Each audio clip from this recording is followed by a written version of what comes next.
Allez, on vous parle d'immobilier sur Boursorama et on se pose cette question, est-ce que les notaires qui nous ont dit hier qu'il n'y avait pas de bulle financière, il n'y a pas de bulle dans l'immobilier dans la pierre, affirment-ils gaiement, est-ce qu'il faut les croire sur parole?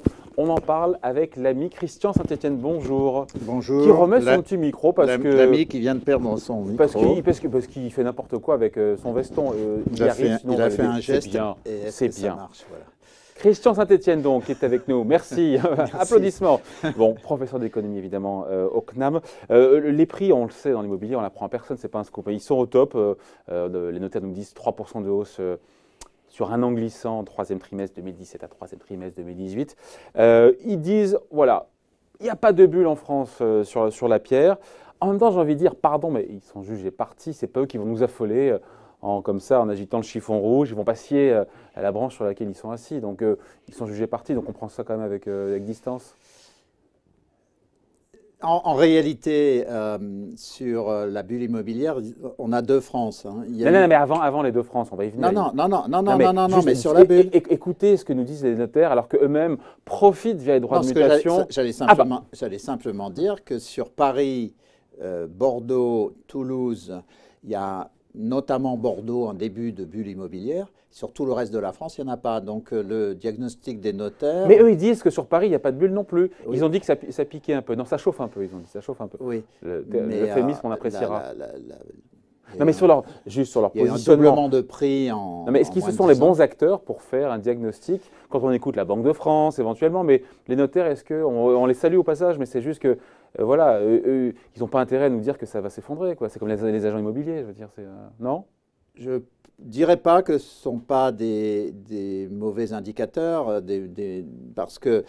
Pas l'indicateur, le fait d'affirmer, il n'y a pas bulle. Non, mais je comprends bien ce que vous dites, mais ils ont on va parler encore plus brutalement, ils ont un pourcentage sur le montant des ventes, mais donc que les prix montent un peu ou baissent un peu, l'impact, en plus, une grande partie des frais dits de notaire sont en fait des impôts, mais les frais réels, c'est-à-dire les émoluments, les émoluments des notaires, c'est de l'ordre de 1%, ouais. Mais surtout c'est fixe. C'est pas il y a une partie qui est en pourcentage et une partie qui est fixe. Donc, et donc ils ne sont pas intéressés très directement, ils sont intéressés au nombre de transactions plutôt qu'au prix. C'est ça que je voulais dire. Bon. Même s'il y a un effet du prix, c'est surtout en revanche les collectivités locales qui sont très intéressées au prix. C'est particulièrement le cas de Paris. La ville de Paris a été le plus grand bénéficiaire de la bulle immobilière sur les 10 dernières années. Ah, donc il y a une bulle alors? Non, mais parce que je sais qu'au fond, j'ai dit qu'il y a une bulle sur Paris, donc il y a une bulle sur Paris, Bordeaux et Toulouse, moins sur Nantes, ouais. Mais pas sur le reste de Paris, sur le reste de la France. C'est dur de trancher parce que quand on écoute la Banque de France nous dit il n'y a pas bulle, c'était je sais pas il y a quelques mois, mais le FMI depuis un moment dit sur la France il y a une bulle immobilière. Donc c'est pas tranché, ni vous ni moi on a la vérité et voilà, il n'y a pas de consensus. Parce qu'en réalité, les statistiques internationales sont fondées sur certaines villes et pas sur le marché national. Ah. Donc, on vous calcule l'indice clé qui est calculé par The Economist ou par le Fonds monétaire international. C'est le rapport du mètre carré au salaire moyen. Donc, si on calcule sur Paris, il y a eu un effondrement du nombre de mètres carrés qu'on peut acheter avec une certaine somme d'argent. Ouais. Il y a 20 ans, on pouvait acheter 50 mètres carrés pour une somme qui aujourd'hui vous donne 15 mètres carrés. Donc, ça donne une idée de l'affaiblissement du pouvoir d'achat en termes de mètres carrés, mais ce n'est vrai que sur la ville de Paris. Ouais. Donc, dès que vous sortez de Paris, il n'y a pas de problème. Donc, ils ont raison, les notaires. Sur la France, hors Paris, Bordeaux et Toulouse, il n'y a pas de bulle immobilière. Absolument. Et sur ces trois villas, il y a une bulle, mais encore une fois, les notaires nous disent, même à Paris, il n'y a pas de bulle. Hein. Oui, alors sur Bordeaux, je suis assez inquiet parce que les prix ont monté. Encore, là, j'ai vu sur un an de 15%. Ah oui, et puis sur 7-8 ans de 60%. Enfin, donc il y a une vraie explosion sur Bordeaux qui est certainement justifiée en partie par la qualité de vie, mais néanmoins, les prix atteignent un niveau. Voilà. Alors, vous avez raison, c'est systématique d'ailleurs. L'explosion des prix à Bordeaux est totalement concomitante avec l'arrivée du TGV Yes. dans cette ville. C'est ce qu'on voit un petit peu à Rennes, dans une moindre mesure à Strasbourg, mais c'est particulièrement sensible sur Bordeaux. Juste, donc, quand on se compare, non pas par rapport aux villes, mais par rapport au pays, pour vous, donc, il n'y a pas de bulle immobilière, mais quand on se compare, est-ce qu'on est cher? Et on peut comparer la France, le prix immobilier en France en moyenne, je sais pas, 2500, 3000 euros du mètre de mémoire, par rapport aux autres pays pour voir comment on se comporte? Donc il faut comparer la France hors Paris avec l'Angleterre hors Londres. Ouais. Dans ce cas-là, les prix immobiliers en France sont tout à fait rationnels. En termes d'années de revenus moyens pour acheter un logement, vous avez la possibilité enfin, les logements en moyenne en France sont autour de 200 000 euros. Donc, si vous avez un revenu moyen qui est de 25 à 30 000 euros par ménage, donc c'est 6 ans de revenus annuels pour acheter un appartement, c'est à peu près dans la norme internationale. Si vous êtes à Paris, évidemment, avec le même revenu, il vous faut 12-15 ans, donc là, il y a un problème, mais à Londres également. Et si vous prenez le marché de Milan intramuros, il est extrêmement cher, Munich intramuros. Donc c'est vraiment toujours les grandes villes dynamiques intramuros vis-à-vis du reste du pays. Ouais. Mais même quand on prend les prix en France hors Paris, ou même en mettant Paris dedans, même si ça biaise un peu, on est au plus haut historique. En fait, il faut se dire qu'on peut être au plus haut historique sans pour autant qu'il y ait une bulle. C'est ça, il faut déconnecter, distinguer les deux. Parce qu'il n'y a pas de débat, on est au plus haut historique. Et il y a d'autres indicateurs que je vais vous sortir qui montrent quand même que ça devient très compliqué d'acheter en France. Mais juste là-dessus, sur la plus haut historique ne signifie pas nécessairement qu'il y a bulle. Je pense que la réponse à votre question exige beaucoup de subtilité. C'est-à-dire qu'on ne peut pas juger à l'instant T, on doit juger en dynamique.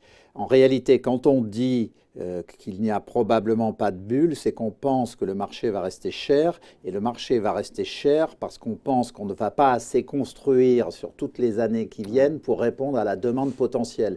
Donc en réalité, on fait une anticipation sur l'évolution de la demande potentielle sur les 5, 7, 10 ans qui viennent, et comme on sait que l'offre ne répond pas, pourquoi? Parce qu'on n'est pas capable depuis une quinzaine d'années de dégager les terrains et de modifier les coefficients d'occupation de sol, qui serait un élément clé.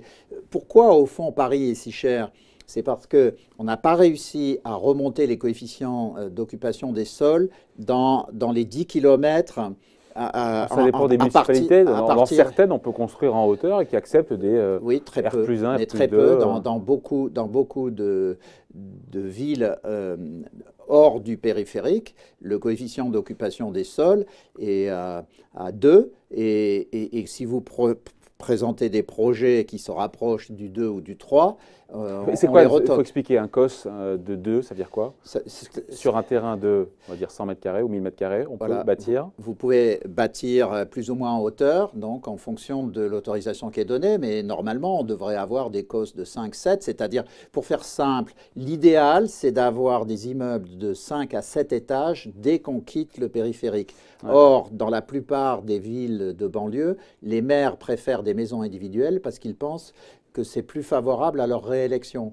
Donc le vrai problème, c'est de passer les autorisations de permis de construire au niveau de la région ou au niveau au moins des départements. Donc c'est ce qui explique le déficit dans les métropoles de production de logements. Et donc c'est parce qu'on anticipe que la production de logements... Mais c'est qui logements... on pensait que le commun des mortels, il anticipe ça, lui, il a juste envie de se loger. Non, c'est les notaires et les sociétés qui font des prévisions, les sociétés de construction qui font des prévisions de... Mais tout ça est quand même très tendu, Christian, parce que quand on voit la durée des prêts immobiliers, c'est un indicateur qui est intéressant, ça ne cesse de s'allonger, j'ai plus le chiffre en tête, mais le pourcentage des gens qui empruntent sur 25 ans est quasiment au plus haut. Et 25 ans, on sait que vous avez raison, c'est-à-dire si on va vers 25 ans, ça veut dire qu'on n'a pas les moyens, c'est une façon de payer plus cher pendant plus longtemps pour se payer le même nombre de mètres carrés ou un peu plus. Vous avez raison. Ça, il y a on dit la même chose mais autrement, le poids du logement dans le budget, au plus haut aussi. Et un dernier indicateur, c'est intéressant, on n'a pas le graphe, c'est dommage, mais quand on regarde dans le temps l'évolution, l'écart entre les revenus des Français et le prix de l'immobilier, c'est la courbe de Frigit, je ne sais pas comment on l'appelle. Ça s'écarte, évidemment, puisque les prix immobiliers montent beaucoup plus vite que les revenus.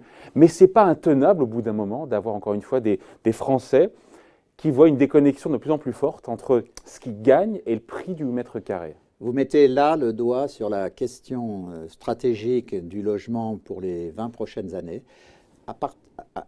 après la Seconde Guerre mondiale, on a créé un mouvement HLM qui visait à donner des logements aux classes populaires. On a construit 4,5 millions de logements destinés aux classes populaires.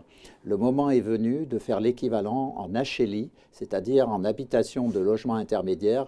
Et on devrait se donner collectivement le même objectif, c'est-à-dire de construire 5 millions de logements intermédiaires dédiés aux classes moyennes, vraiment moyennes, qui n'ont pas accès au logement HLM et qui ont des difficultés à se loger. Parce qu'il y a peut-être justement une bulle sur les prix de l'immobilier.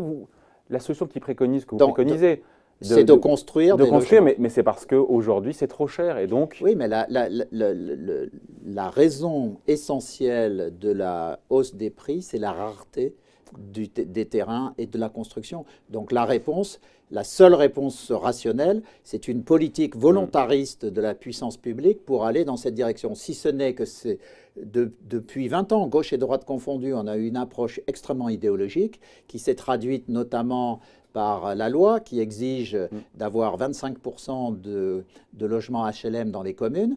Je milite pour qu'on porte ce coefficient à 30%. C'est souvent pas respecté déjà, 25%. Oui, mais je milite pour qu'on le porte à 30%, mais qu'on divise en deux avec 15% de HLI et 15% de HLM. Ouais. Donc il n'y a pas bulle, mais en même temps, je vais vous dire, il y a cette phrase, cette assertion de Warren Buffett, vous savez, c'est quand la mer se retire qu'on voit qu'il porte un slip de bain. Et bien, l'heure de vérité, le moment où le voile se déchirera, c'est le jour où les taux d'intérêt vont remonter. Le jour où ça remontera, on sera bien... Les petits malins qui nous ont dit qu'il n'y avait pas de bulle, alors après, est-ce que les taux d'intérêt remonteront, à quelle vitesse, à quelle allure? Il y a une énorme différence entre la France et les autres pays. Taux fixe, endettement à taux fixe. La France, les ménages sont endettés à taux fixe. On a quand même une corrélation très forte entre les taux d'intérêt à 10 ans et les prix de l'immobilier, corrélation inversée. Oui. Donc si les taux remontent, David, c'est la solution à votre inquiétude. Oui, mais la bulle éclatera. Et pour ceux qui ont dit qu'il n'y avait pas de bulle immobilière et qui ont acheté au plus haut, ceux-là, ils en seront pour leurs frais. Ce sont les derniers qui montent, vous savez, dans le train. Oui, mais si les taux d'intérêt montent et qu'on lance un mouvement de construction... Oui, mais pour l'instant, on lance rien du tout. On lance dans votre tête et vous avez raison, mais il n'y a rien qui va être lancé là pour l'instant. Bah, écoutez, il faut écouter Christian Saint-Etienne. Il faut changer les autorités politiques de ce pays. Ah, c'est encore notre sujet. En tout cas, on finit là-dessus. Il n'y a pas de bulle immobilière, donc, encore une fois, en dehors de Paris, selon vous? Alors, on est au sommet quand même. Hein. Il ne faut pas que ça continue de monter. Donc, on est quand même proche de la bulle. On est proche du moment à partir duquel les déséquilibres seraient dangereux. Mais on n'y est pas encore. C'est-à-dire que là, à nouveau, j'aborde votre question de façon indirecte. On est au moment à partir duquel il serait bon que la BCE remonte les taux d'au moins 1 point, 1,5 point. Parce que le phénomène qu'on est... Parce que à ce moment-là, ça permettrait d'éviter le dérapage. Exactement. Éviter le dérapage aussi. On est proche du dérapage, mais on n'a pas encore entamé le dérapage et il faut s'arrêter avant d'y aller. La transition est toute faite. 1 minute, parce que pour parler du dérapage qui aura peut-être lieu entre la Chine et les États-Unis, votre dernier ouvrage, Christian Saint-Etienne, donc vers un conflit mondial, Trump et Xi Jinping, les apprentis sorciers aux éditions de l'Observatoire. Un petit pitch comme ça pour donner envie. En une seconde. C'est une analyse du conflit géostratégique entre la Chine et les États-Unis pour la domination mondiale. Ouais. C'est le conflit classique entre Athènes et Sparte au 5e siècle avant notre ère. Depuis le 15e siècle, il y a eu 16 conflits de ce type entre une puissance ascendante et une puissance descendante. Sur les 16 conflits de ce type qui ont été analysés dans un grand projet à Harvard l'année dernière, 12 se sont terminés par une guerre et 4 par un accord. Donc j'analyse ici tous les ingrédients et tous les éléments de ce conflit et surtout j'analyse également les conséquences sur l'Europe et la nécessité de transformer la construction européenne pour faire face à ce défi stratégique. Voilà, à lire, mais on vous réinvitera tranquillement pour en parler, d'autant qu'en janvier il y aura de l'actualité sur le sujet. Merci Christian Saint-Etienne donc pour ces explications et ces commentaires. Bye. Merci David.